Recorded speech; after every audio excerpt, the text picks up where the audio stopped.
안녕하세요. 백엔드 무료 강의 시작하도록 하겠습니다. 챌린저 팀이라는 곳에서 부트캠프 교육을 진행했는데 거기서 이제 진행했던 강의 일부 내용을 온라인으로 제작해서 진행하고 있습니다. 이 강의는 프로그래밍 기초는 숙지하신 분이라고 가정을 하고 진행을 하니까 어느 정도 프로그래밍에 익숙해지신 분들이 듣기 좋으실 것 같습니다. 이 강의의 목표는 서버 개발자로서 필요한 기초적인 지식들을 이해하고 활용하는 것이 목표입니다. 총 세 가지 편으로 구성될 것 같은데 조금 더 늘어날 수 있고 그럴 것 같습니다. 어쨌든 지금은 요 세 가지 파트로 지금 생각하고 있습니다. 이 세 개의 강의를 모두 잘 들으시고 잘 이해하시면은 기본적으로 서버가 어떻게 돌아가는지, 그리고 백엔드 서버 개발자는 어떤 일들을 해야 되는지 활용하실 수 있으니까 잘 따라와 주시면은 감사할 것 같습니다.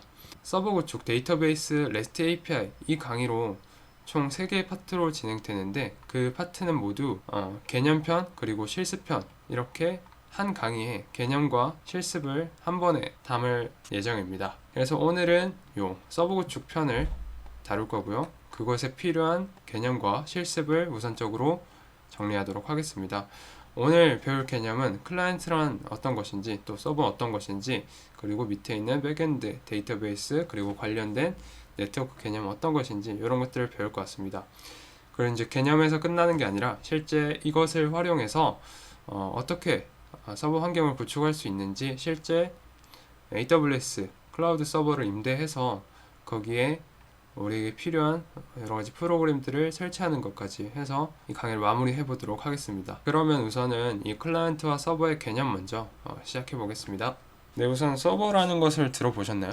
예를 들어서 서버가 정확히 어떤 것인지 잘 모르겠지만은 아마 카톡이 가끔씩 잘 안 보내질 때 카톡 서버 터졌다 이런 식으로 하고, 혹시 게임 하시는 분들이라면은 가끔 게임이 내 핸드폰이나 내 컴퓨터는 문제가 없는데 게임이 잘 안 돌아가면은 뭔가 게임 서버 터졌다 이런 식으로 표현을 하죠. 그래서 은연중에 서버라는 것을 어느 정도 이해하고 있을 거라고 저는 생각합니다. 근데 서버라는 건 대체 어떤 것이길래 서버가 터지면 안 되는 것일까? 이걸 생각해 보는 거죠. 일단 기본적으로 서버라는 거는 내 요청에 대해서 응답을 해주는 그런 역할입니다. 서버는 기본적으로 클라이언트 요청에 응답해야 된다는 게 이게 핵심이죠. 네. 뭔가 이 요청에 응답을 잘 하지 못하면은 서버 터졌네 이런 소리가 나오게 되는 거죠. 좀 더 쉽게 비유하자면은 이제 클라이언트는 손님이라고 비유할 수 있을 것 같습니다. 그리고 서버라는 거는 이제 식당으로 비유했을 때 홀서빙이라고 비유할 수 있을 것 같아요. 손님도 이제 얘가 클라이언트니까 손님도 홀서빙에게 이제 식당에 들어오면은 무언가를 요청하죠. 예를 들어서 파스타를 주세요 하면서 파스타 주문을 하죠. 이게 바로 요청인 거죠. 그래서 이제 홀서빙은 그래 파스타 여기 있습니다. 그래서 요청에 대한 응답을 하게 되는 겁니다. 하지만 여러분, 우리가 실제 식당 들어가서 파스타를 주문한다고 해서 이 홀서빙 하시는 분이 그냥 바로 마법처럼 뚝딱 해서 파스타를 만들어내진 않죠. 네. 이 응답이 오기까지 어느 정도의 로직이 필요한 겁니다. 그래서 이제 실제로 홀서빙은 이 파스타 주문을 받으면은 어디로 가나요? 네. 식당, 주방에 가게 되죠. 그래서 주방장님께 이제 파스타 주문이 왔다. 이 요청을 넘기게 됩니다. 그러면은 이제 그제서야 이 파스타를 만들어야 되는군 하면서 주방장은 만드는데 필요한 재료를 구하러 갑니다. 아마 냉장고에 가겠죠. 냉장고에 가게 되는데 이제 이 파스타를 만들려면은 면 100g, 그리고 돼지고기가 한 50g 필요하고 기타 등등 소스가 필요하다. 이런 레시피가 있겠죠. 근데 이 신기한 게 이 냉장고는 좀 이 면 딱 100g을 재서 정확하게 줄 수 있고 고기도 딱 50g, 그리고 원하는 모양대로 썰어서도 줄 수 있는 그런 신기한 기능을 가지고 있는 그런 최첨단 냉장고입니다. 그렇게 해서 이 냉장고는 주방장에게 필요한 재료를 넘겨주게 됩니다. 그러고 난 다음에 주방장은 그 재료를 가지고 본인만의 레시피에 맞춰서 파스타를 만들 수 있게 되는 거죠. 그런 다음에 파스타를 마침내 홀서빙에게 넘기게 되는 겁니다. 그 다음에 이제 홀서빙은 그걸 받고 손님에게 마침내 이거를 줄 수 있게 되는 거죠. 이게 실제 클라이언트가 서버에게 무언가를 요청했을 때 이루어지는 과정과 흡사하다고 보시면 되겠습니다. 이 식당의 상황으로 비유를 했는데 이제 실제로 IT 용어로 조금 바꿔보도록 하겠습니다. 자, 이 손님은 말 그대로 이 클라이언트라고 할 수 있고요. 우리가 보통 일반적인 유저들은 이 클라이언트라고 할 수 있는 거겠죠. 그 다음에 이 홀서빙은 어떤 서비스의 서버라고 보시면 되겠습니다.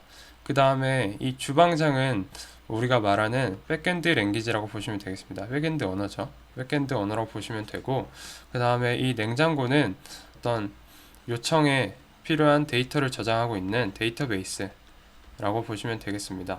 예를 들어 우리가 카카오톡이라는 서비스를 이용한다고 치면은 클라이언트가 이제 메시지를 적고 딱 엔터를 누르면은 이제 서버에 넘겨지게 되고, 정확히 말하면은 이 클라이언트가 하고 싶은 거는 채팅 데이터를 뭐 카카오톡 서버에 저장해서 그 다음에 내 친구에게 보여지게끔 하고 싶은 거잖아요. 그래서 그거에 맞는 로직을 수행하라고 서버는 백엔드 랭귀지에 넘기게 될 거고, 그 다음에 백엔드에서는 DB에 저장하게 될 겁니다. 그런 다음에 나 저장 완료했어 라는 사인이 올 거고, 그 다음 이제 저장됐다 라는 OK 표시가 오면은 이제 클라이언트는 그제서야 내가 보낸 메시지가 잘 갔구나 라는 것을 확인할 수 있게 되는 겁니다. 네, 아까 위에서 했던 비유와 거의 흡사하죠. 그리고 보통 서버 개발자가 서버 환경을 구축한다고 하면은 뭐 여러 가지가 있을 수 있겠지만은 어떤 컴퓨터에다가 거의 서버 프로그램, 백엔드 프로그램, 그리고 데이터베이스 프로그램을 설치하는 것을 의미한다고 보시면 될 것 같습니다. 그리고 실제 각각 클라이언트 서버, 백엔드 DB 이 역할을 하는 프로그램들은 어떤 것이 있는지 한번 살펴보도록 하겠습니다. 이 클라이언트는 여러분들이 하루에도 수십 번 사용하시는 웹브라우저가 될 수도 있고, 아니면 핸드폰, 뭐 안드로이드, 그리고 아이폰 사용하시는 분들이라면은 iOS가 될 수도 있고요. 이런 것들이 다 클라이언트 프로그램이 될 수도 있는 겁니다. 그리고 서버 프로그램으로서는 이제 여러 가지 프로그램이 있겠지만은 웹 서버를 기준으로는 이제 대표적으로 아파치랑, 그리고 우리가 나중에 사용할 엔진X라는 게 있습니다. 그 다음에 이제 백엔드 랭귀지로서는 이제 기본적으로 ASP, 그리고 JSP, PHP 이런 것도 있고요. 그 다음에 우리가 사용할 Node.js에서 이제 익스프레스를 사용할 거죠. 그 다음에 요즘에는 파이썬 장고도 많이 사용하는 것 같더라고요. 그 다음에 이제 DB가 있는데 얘는 한 가지 좀 짚고 넘어가고 싶은 게, 제가 아까 이 IT에서 냉장고는 되게 특별하다고 했죠. 면도 우리가 원하는 만큼, 고기도 원하는 만큼 뚝딱 재료를 알아서 손질해서 주는 그런 신기한 냉장고라고 했습니다. 그거는 바로 이 데이터베이스, 이 저장소를 관리해주는 관리 시스템이 있습니다. 이제 그걸 이제 DBMS라고 하는데요. 우리가 보통 DB를 설치한다고 하면은 정확히는 이 DBMS를 가리키는 게 맞다고 보시면 되겠습니다. 이 DBMS의 종류로는 우리가 사용할 MySQL도 있고요. 다음에 이거 외에도 MS에서 만든 MS SQL, 그리고 오라클, 이 외에도 뭐 여러가지 DBMS가 존재합니다. 뭐 이런 프로그램 종류는 전혀 외우실 필요 없고 그냥 이런 게 있네 정도로만 아시면 될 것 같습니다. 네, 이렇게 해서 기본적으로 서버란 무엇인가, 또 클라이언트는 어떤 것이고, 백엔드는 뭐 하는 애고, DB는 뭐 하는 애인가, 이런 개념들을 한번 살펴본 것 같습니다. 그러면 아마 여러분들 이런 생각이 드실 거예요. 뭐 대충 클라이언트는 손님이고, 뭐 서버는 홀서빙이고, 뭐 주방장이고 냉장고인 거 다 알겠는데 그냥 너무 좀 막연한데? 이런 생각이 드실 것 같아요. 조금 더 이 개념을 심화해서 한번 알아보도록 하겠습니다. 자, 우리 여기 손님과 뭐 홀서빙 이런 것들이 있는데 실제 이거는 우리가 비유를 통해서 했기 때문에 대충 식당에 손님과 홀서빙이 같은 공간에 있다고 가정을 하고 얘기를 한번 해본 겁니다. 하지만 IT에서는 다 인터넷을 통해서 뭔가 이루어지잖아요. 그렇기 때문에 실제 뭐 요청하거나 응답을 받을 때 그거에 수반되는 네트워크 지식이 있습니다. 그거에 대해서 한번 알아볼 겁니다. 이번에도 조금 더 이해하기 쉽게 비유를 통해서 제가 한번 알려드리도록 하겠습니다. 이제 손님이 있습니다. 손님이 있고 여기에 홀서빙이 있는데 온라인 주문이라고 한번 쳐볼게요. 근데 이 홀서빙 즉 어떤 가게가 있는 거죠. 손님이 이제 무언가를 먹고 싶어서 이제 주문을 날려야 되는데 일단 주문을 날리기 전에 가장 알아야 될 게 어떤 걸까요? 일단 이 가게가 어디 있는지부터, 그걸 모르면 아무것도 할 수가 없습니다. 그래서 일단은 가게의 위치, 뭐 주소라고 한번 표현을 해볼게요. 이 주소를 알아야 되는데, 이 IT에서는 이 주소를 표현할 때 기본적으로 IP라는 주소를 씁니다. 그래서 마치 우리 인간 세계에서는 위도, 경도 해가지고 뭐 나타내지 숫자로 나타냅니다. 그래서 뭐 3.36. 뭐 43, 뭐 123, 뭐 임의의 숫자를 제가 썼는데, 이런 식으로 숫자로 표현된 주소 체계를 쓰고요. 근데 이제 우리도 실제 생활에서는 이런 뭐 위도 경도로 주소를 말하지 않고, 뭐 서울시 뭐 강남구 어디 어디에 있는 무슨 빌딩 3층 뭐 어디 어디라고 이제 표현하듯이, IT에서도 뭐 IP는 인간이 이해하기 힘드니까 조금 더 쉽게 표현을 해보자 해서 이제 도메인이라는 네임 시스템을 사용하게 됩니다. 네이버라고 따지면은 www.naver.com, 이런 식으로 우리가 표현을 하죠. 사실 이제 이 네이버도 이 IP로 표현이 가능합니다. 네, 그래서 실제로 제가 이거를 커맨드 창을 띄웠는데, 이 네이버라는 사이트의 IP 주소를 얻기 위해서 윈도우 기준으로 ns lookup 그리고 naver.com, naver.com의 도메인을 가지고 있는 실제 IP는 어떤 거냐 라고 물어보면은 이 IP라고 말합니다. 그래서 이거를 복사해서 실제로 여기에 붙여놔 보면은 이렇게 네이버로 전환이 되는 것을 살펴볼 수 있습니다. 이렇듯 이제 손님이 어떤 가게나 홀서빙에 요청을 하기 위해서 가장 먼저 알아야 될 거는 그곳의 주소다. 그리고 그 주소를 표현하는 방식으로는 이제 IP라는 방식이 있고, 또 IP는 인간이 이해하기 힘드니까 이 도메인이라는 주소 체계를 쓴다 라는 게 우선 첫 번째 포인트였습니다. 그럼 어쨌든 이 가게의 주소를 알았으면은, 즉 IP나 도메인을 알았으면은 이제 무언가를 요청할 수 있게 되는 겁니다. 그래서 손님은 이 가게 앞에 들어와 보니까 이 가게에 여러 가지 문이 있는 거죠. 여기 파란색 정문이 있고, 앞에 있는 직원 출입구가 있고, 뭐 여기에는 자동차들이 들어와서 뭐 드라이브 스루로 할 수 있는 DT존이 있고, 뭐 창문도 있고 여러 가지 문이 있다고 칩시다. 이제 손님은 뭐 우리 일반적으로 당연히 정문으로 들어가겠지만은, 굳이 들어가자면은 뭐 직원 출입구로도 잘 그러진 않지만 들어갈 수는 있죠. 네, 마찬가지로 드라이브 스루도 걸어서 가진 않겠지만은 뭐 갈 수는 있잖아요.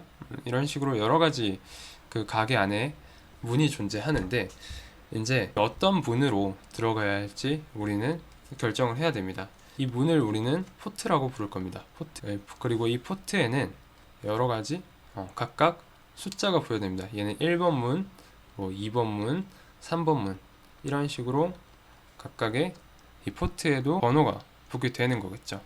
네, 뭐 어찌어찌 했던 이제 주소도 알고 어떤 문으로 들어갈지 결정도 했으니까 이제 1번 문으로 들어갈 거야 해서 이제 여기 가게 안에 들어가서 드디어 이제 홀서빙과 마주했다고 가정을 한번 해볼게요.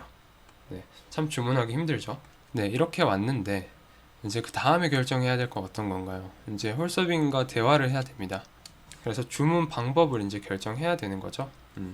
대부분 보통 말로 하지만은 요즘에는 키오스크로도 주문할 수 있고, 핸드폰 어플로도 주문할 수 있고, 아까 말씀드렸다시피 자동차를 끌고 오신 분들이라면은 이 드라이브 스루 존을 이용해서 자동차를 이용해서 주문을 할 수도 있겠죠. 이 주문 방식을 정해야 되는데, 이 주문 방식을 우리는 프로토콜이라고 할 겁니다. 이 프로토콜에는 실제 여러 가지 종류가 있습니다. 이 IT 프로토콜에는 뭐 우리가 말로 할 건지, 자동차를 살 건지, 아니면은 뭐 핸드폰 어플로 주문할 건지, 이런 거에 따라서 여러 가지 주문 방식이 있듯이 프로토콜에도 다양한 종류가 있습니다. 그래서 일단은 뭐 HTTP라는 프로토콜이 있고, 여기서 좀 더 보안이 가미된 HTTPS라는 게 있고, 그 다음에 SSH, 그리고 뭐 SFTP, 그리고 FTP, 그리고 뭐 데이터베이스에 접근하기 위한 MySQL, 뭐 여러 가지 다양한 프로토콜들이 있습니다. 그리고 이제 각 프로토콜별로 자주 사용하는 포트가 있습니다. 자, 한번 생각해 보자고요. 자, 각 주문 방식별로 어떤 문으로 들어올지 정해 놓는 게 조금 더 이 서버 입장에서는 이 요청을 처리하는데 훨씬 더 효율적입니다. 뭐 예를 들어서 이제 제가 이런 설명해 볼게요. 1번 문이 정문인데, 자, 말로 주문하는 사람 그리고 어플로 주문하는 사람 다 1번 문으로 들어옵니다. 뭐 여기까지는 뭐 괜찮다고 칠 수 있습니다. 하지만은 드라이브 스루로 주문하는 사람이 갑자기 1번 문으로 탁 들어와요. 네. 그러면 문 다 깨지겠죠. 그럼 범죄죠. 네. 드라이브 스루로 이제 주문하실 분들은 요 3번 문으로 가는 게 맞겠죠. 마찬가지로 각각 주문 방식에 대해서 다른 문으로 들어오게 해서 체계적으로 일을 하는 게 훨씬 더 서버 입장에서는 유리할 겁니다. 그죠? 그래서 그런 이유로 이제 프로토콜은 자주 쓰는 포트를 정해 놓게 됩니다. 보통 이제 이 HTTP는 80번 문으로 들어오라 하고, 그리고 HTTPS로 들어오실 분들은 443번 문으로 들어오세요. 그 다음에 SSH는 22번, 뭐 SFTP도 22번, FTP는 21번, MySQL은 3306번으로 들어오세요 라고 이제 일반적으로 약속을 해 놓습니다. 보통 IT 개발하실 때는 보통 이 프로토콜별로 이런 포트 번호를 많이 씁니다. 하지만은 이거는 반드시 꼭 지켜야 되는 게 아니라 관례입니다. 관례. 보통 개발할 때는 이런 포트를 많이 쓰니까 다른 개발자들도 이거를 알아보기 쉽게 우리 이렇게 보통 하자. 다른 별다른 이유 없으면 이렇게 맞춰줘. 이런 식으로 약속을 하게 되는 겁니다. 자, 그리고 이런 프로토콜이 어떤 거지 이제 좀 궁금하실 텐데 말씀드리자면은 요 HTTP랑 HTTPS는 주로 이제 그냥 일반 손님이라고 하면은 뭐 그냥 우리가 평소 핸드폰 만지면서 유튜브 보거나 뭐 카카오톡 날릴 때 그런 것들, 우리가 그런 프로토콜로 이제 HTTP, HTTPS를 주로 사용한다고 보시면 되겠습니다. 그 다음에 요 SSH는 어떤 거냐면은 서버 컴퓨터에 이제 보통 관리자들, 얘네도 다 마찬가지일 텐데 요 밑에 있는 건 다 관리자용이라고 보시면 됩니다. SSH, SFTP, FTP, MySQL은 보통 관리자용입니다. 그래서 뭐 SSH는 기본적으로 뭐 어떤 다른 컴퓨터의 터미널에 접근할 때 사용합니다. 이 터미널을 통해서 이제 뭐 여러 가지 권한이나 여러 가지 명령을 칠 수 있으니까 관리자만 접근을 해야겠죠. 그리고 FTP나 SFTP는 보통 이 파일 트랜스퍼 프로토콜이라고 해서 파일 전송 담당하는 프로토콜입니다. 그 다음에 MySQL은 이름에서부터 벌써 데이터베이스 관련된 거구나 라는 게 티가 나죠. 네.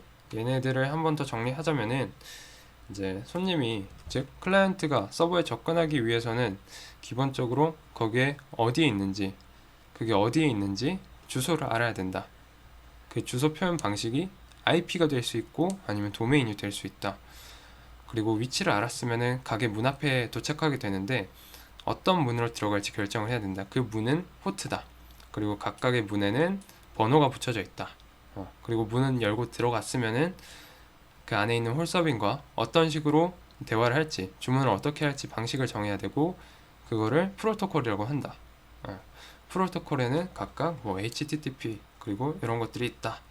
그리고 그 프로토콜의 용도는 뭐 이 정도, 뭐 터미널, 파일 전송, DB, 그리고 일반 손님을 위한 뭐 이런 것들이 있다 라고 정리하시면 될 것 같습니다. 네, 이 정도 알고 계시면 될 것 같습니다. 네, 정리하자면은 우리는 서버, 클라이언트, 백엔드 랭귀지, 그 다음에 데이터베이스란 어떤 것인지 한번 살펴보았습니다. 그런 다음에 그들을 이루는 실제 프로그램은 어떤 종류가 주로 있는지 이런 식으로 한번 정리를 해봤고요. 그 다음에 그것과 관련된 기본적인 IT, 뭐 네트워크 용어들 이런 것들도 한번 정리해봤습니다. 이제 이 이론을 바탕으로 우리가 AWS에서 컴퓨터를 한 대 빌려서 서버를 한번 구축해 보도록 하겠습니다. 네, 그럼 이어서 이제 서버 환경을 구축할 수 있도록 실습을 한번 해보도록 하겠습니다. 구글에 AWS라고 검색을 해주시면 됩니다. 그 다음에 이 AWS 사이트에 들어와 주시면 됩니다. 네. 그런 다음에 이제 가입을 해주시면 됩니다. 이렇게 회원가입을 하고 로그인을 하게 된다면은 이렇게 AWS 관리 콘솔로 넘어올 텐데, 이제 보시면 알겠지만은 굉장히 많은 서비스가 있습니다. 우리는 그 중에 EC2라는 컴퓨팅 서비스를 사용할 겁니다. 그리고 참고로 이제 이 우측 상단에 보시면은 지역을 선택할 수 있는데 서울을 선택해 주시면 되겠습니다. 그 다음에 이제 이 인스턴스 이 부분에 들어와 주시면 됩니다. 그런 다음에 또 우측 상단에 있는 인스턴스 시작 버튼을 눌러주세요. 그 다음에 이제 이 부분은 우리가 사용할 컴퓨터의 OS 운영체제를 선택하라는 건데, 우리는 리눅스 중에서 우분투를 사용할 거고, 이 버전은 저는 18.04라는 버전을 사용하도록 하겠습니다. 그 다음에 이 인스턴스 유형을 선택하라고 하는데, 이거는 컴퓨터의 성능을 선택하라고 하는 겁니다. 이제 밑으로 내려갈수록 더 좋은 거겠죠 아마. 근데 우리는 테스트 공부용이니까 프리티어 사용 가능한 T2 마이크로 버전을 사용하도록 하겠습니다. 네 번째 있는 스토리지는 쉽게 말해서 하드드라이브, SSD 크기를 어느 정도로 할 거야? 라고 물어보는 건데, 기본적으로 이제 8기가라고 설정되어 있을 텐데, 기본적으로 프리티어에서는 이제 30기가까지 사용 가능합니다. 근데 우리는 그렇게 많이 사용할 것 같지 않아서 그냥 냅두셔도 무방합니다. 그렇게 검토 및 시작을 하게 되면은 이렇게 키페어를 생성하라고 합니다. 새 키페어를 생성하고, 키페어 이름은 이제 자유롭게 해주시면 됩니다. 저는 이렇게 테스트 페어라는 이름으로 키페어를 생성해 주도록 하겠습니다. 그래서 키페어 다운로드를 눌러주시고요. 다운로드가 된 것을 확인할 수 있습니다.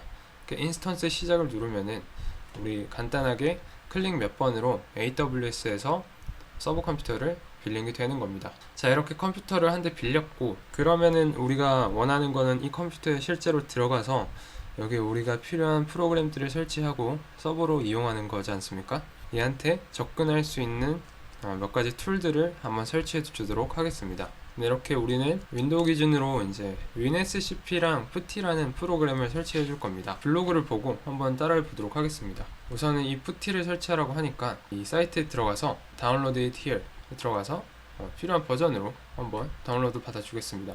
이걸 클릭해서 다운로드 받아 주시고요. 이어서 이제 WinSCP를 사용해 주겠습니다. 이 링크를 클릭하셔서 다운로드 WinSCP를 눌러주시면 되겠습니다. 네, 아마도 WinSCP, PuTT 이런 게 뭐야 하면서 이제 좀 당황하신 분들이 계실 텐데, 자, 이렇게 한번 생각해 보세요. 자, 저는 지금 이 크롬이라는 웹브라우저를 사용해서 네이버를 치면은 네이버 서버에 접근할 수 있게 되고, 여기 화면 구성에 필요한 HTML, CSS, 자바스크립트 파일을 받아올 수 있게 됩니다. 이거는 우리가 크롬이라는 프로그램을 이용해서 네이버 서버에 HTTP 또는 HTTPS 접근을 했기 때문에 이 사이트를 들어올 수 있게 된 거죠. 마찬가지로 이 PuTT라는 거는 우리가 빌린 서버에 SSH 프로토콜, 즉 터미널로 접근할 수 있게 해주는 프로그램이고, WinSCP는 FTP 프로토콜로 접근할 수 있게 해주는 그런 클라이언트 프로그램입니다.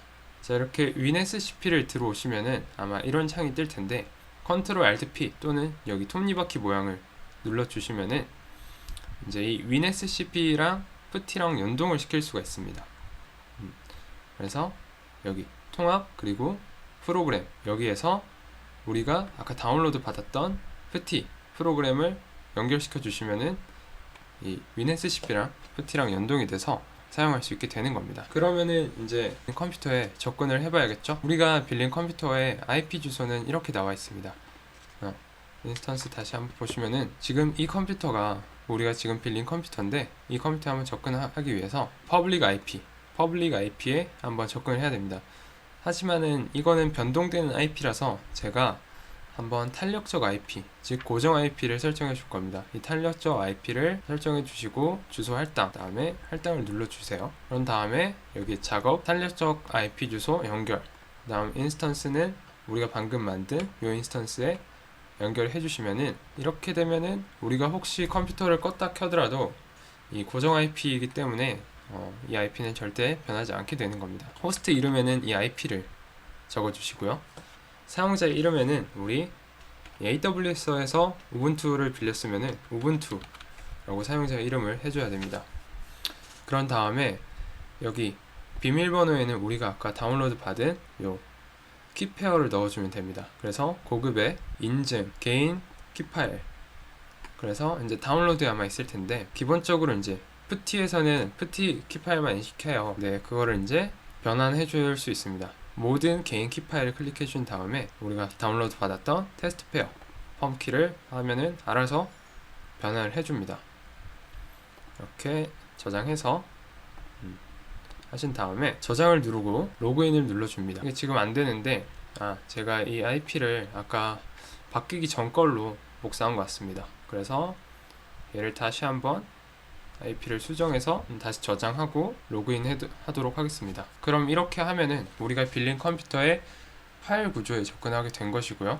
하지만 우리가 이제 여기에 필요한 프로그램을 설치하고 명령을 내리려면은 터미널에 접근해야 됩니다. 그렇기 때문에 이 번개 같은 버튼이 있는 푸티에서 열기 이 버튼을 눌러주시면 됩니다. 또는 컨트롤 P를 눌러주시면 되고요.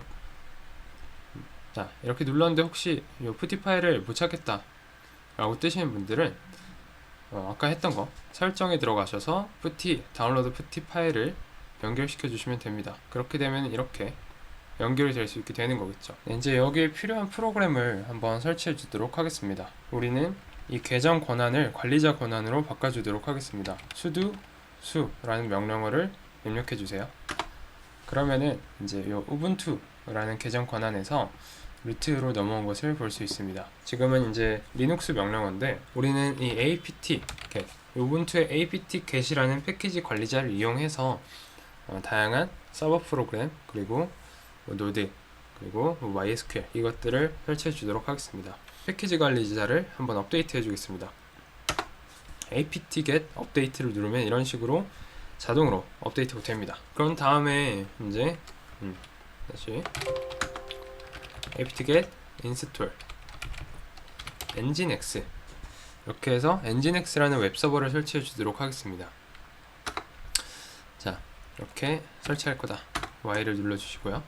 이러면 패키지 관리자가 nginx를 설치해 줍니다. 이렇게 해서 우리 웹브라우저에서 이 주소를 넣고 들어가 보겠습니다. 근데 여전히 들어가지지 않죠. 네, 이거 왜 그럴까요? 한번 생각을 해보시면 좋을 것 같은데 우선 답을 말씀드리자면은 자, 이 손님 즉 크롬 브라우저로서 그 주소창에 우리가 빌린 컴퓨터에 주소를 친 상태입니다. 근데 아무것도 안 뜨죠. 왜일까요? 이 문이 안 열려 있기 때문입니다. 이 포트를 열고 닫는 것도 이제 서버 개발자의 몫이에요. 그래서 이 포트를 열어줘야 됩니다. 터미널로 열어줄 수도 있겠지만은 우린 다행히 AWS라는 훌륭한 서비스 때문에 여기서 보안 탭에 들어가시면은 요 인바운드 규칙을 편집할 수 있습니다. 요 인바운드 규칙, 자, 이 보안 그룹에 들어가셔서 인바운드 규칙 편집, edit inbound rules, 다음에 규칙 추가, 여기서 http everywhere IPv4 라고 설정해 주겠습니다. 다음에 저장해 주겠습니다. 다음에 여기서 새로 고침을 한번 해주면은 이렇게 welcome to nginx 라고 해서 이 http로 이 IP에 접근했을 때 정상적으로 서버에 접근할 수 있게 해주는 거죠. 네, 이렇게 해서 웹서버를 설치해 봤고요. 다음에 이제 우리가 나중에 쓰일 노드 설치해 주겠습니다.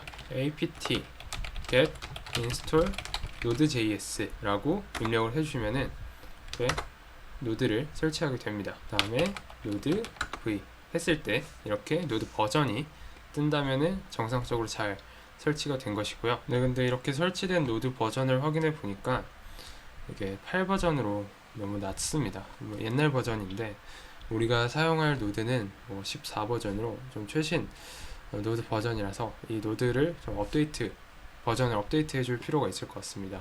그러기 위해서 이제 구글에 자, 이렇게 우분투 노드.js 14버전 설치 이 정도 키워드로 검색을 했고요. 거기서 나온 이제 레퍼런스를 사용해서 활용해 주겠습니다.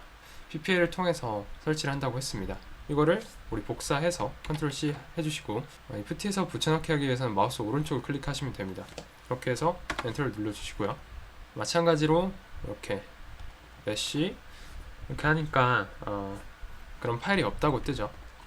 배시 다시 노드 소스 한 다음에 우리 탭 키를 눌러봅니다. 키보드에 있는 탭 키를 눌러보면은 자, 이 파일과 파일명에 가까운 거를 자동으로 완성을 해줍니다. 자, 이렇게 노드 소스 14 셋업 sh 이거를 엔터 해주겠습니다.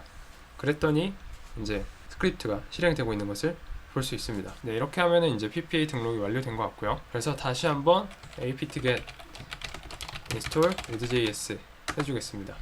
이렇게 하고 노드 버전을 확인해 보니까 우리가 생각했던 요 14버전이 설치된 걸 볼 수 있습니다. 네, 이렇게 되면은 노드 v 그 다음에 npm v 하면은 노드와 npm이 최신 버전으로 깔려 있는 것을 확인했습니다. 그 다음에 이제 우리 마지막으로 우리 서버 관계론 여기서 마지막 등장 인물이었던 이 데이터베이스를 설치해 주도록 하겠습니다. 여기서는 apt-get install mysql server라고 입력해 주시면 됩니다. 이렇게 해서 엔터를 눌러 주시고요. Y 눌러 주겠습니다. 네, 이렇게 해서 MySQL도 설치가 완료된 것 같고요. 서버에 필요한 서버 nginx 설치해 봤고요. 다음에 이제 백엔드에 필요한 node.js를 설치해 봤고, 이제 데이터베이스 매니지먼트 시스템으로는 이 MySQL을 한번 설치해 봤습니다. 네, 그럼 마지막으로 우리가 로컬 컴퓨터에서도 우리가 이 AWS 인스턴스에 설치해둔 MySQL에 접근할 수 있도록 외부 접속 설정을 한번 해보도록 하겠습니다. 네, 이제 외부 접속을 하기에 앞서서 우선 우리가 이렇게 MySQL에 한번 접근해 보도록 하겠습니다. MySQL u root p 이렇게 하면 MySQL에 들어갈 수 있는 건데, 지금 MySQL 5.7 버전이 설치되어 있기 때문에 일단 기본적으로 이 패스워드는 설정되어 있지 않아요. 그래서 여기서 엔터를 눌러 보시면 그냥 접속이 됩니다. 우선 이 루트 계정의 비밀번호부터 한번 설정해 주도록 하겠습니다. 네, 이렇게 MySQL 5.7 비밀번호 설정이라는 키워드로 저는 검색을 했고요. 이 중에서 가장 상단에 있는 이 레퍼런스를 한번 들어와 봤습니다. 네, 여기서 보니까 alter user root localhost identified MySQL native password 그 다음에 원하는 패스워드를 쳐라 라고 하고 있습니다. 이거 그대로 한번 가져와 보겠습니다. 이렇게 로컬에서 복사했으면은 오른쪽 마우스 누르면은 붙여넣기가 된다고 말씀드렸었죠. 그래서 저는 원하는 패스워드를 하나 둘 셋 0을 6개 넣어보도록 하겠습니다. 이렇게 했고요. 이러면 정상적으로 아마 비밀번호가 변경된 것 같습니다. 다음에 다시 MySQL을 나가기 위해서 exit을 해주고 다시 한번 MySQL u root p 다음에 그냥 엔터를 치니까 비밀번호가 틀렸다 라고 뜨죠. 이번에는 0을 6번 쳐주겠습니다. 하나 둘 셋 네, 이랬더니 비밀번호 설정한 대로 들어와지는 것을 볼 수 있습니다. 자, 이번에는 계속해서 우리의 목적인 MySQL 외부 접속을 한번 해보도록 하겠습니다. 이렇게 구글에 MySQL 외부 접속이라고 검색을 했고요. 모든 개발은 구글과 함께 합니다. 맨 위에 있는 이 레퍼런스를 한번 들어왔고, 여기서 보니까 참고로 저는 테스트용이라서 루트로 외부 접속 권한을 주지만은 이렇게 여기 나와 있듯이 보안을 위해서는 루트가 아닌 별도의 아이디를 사용하는 것이 좀 더 좋다고 합니다. 그럼 여기서 나온 대로 grant 모든 IP에서 한번 허용해 주도록 하겠습니다. 자, grant all privileges on 모든 권한을 to root 모든 IP에서 접근할 수 있도록 identified by 하나 둘 셋 0 6개죠. 네. 이렇게 하면은 외부 접속 설정이 완료됐고, 항상 주의할 거는 flush privilege. 이거는 마치 우리가 저장하기 컨트롤 S 누르듯이 권한 변경을 저장하겠다라는 명령어입니다. 네, 우선 이렇게 MySQL 내부에서 권한 설정을 해 주었고요. 이제 리슨하고 있는 IP 대역을 한번 바꿔주면 됩니다. 바인드 어드레스 이 부분을 0000 또는 주석체로 해주면 되는데요. 우선 이 MySQL을 종료하고 우리 MySQL 설정 파일을 들어가 보도록 하겠습니다. 여기서 etc 그 다음에 MySQL 한번 다시 말씀드리지만은 이거 명령어는 탭 키를 누르면 자동 완성이 됩니다. 그래서 탭키 누르는 것을 잘 활용하시면은 번거롭게 쓰지 않아도 괜찮습니다. 여기에서 mysql conf d, 여기에서 mysql cnf, 이렇게 되니까 mysql 설정 파일이 나왔고요. 여기서 이 부분이죠.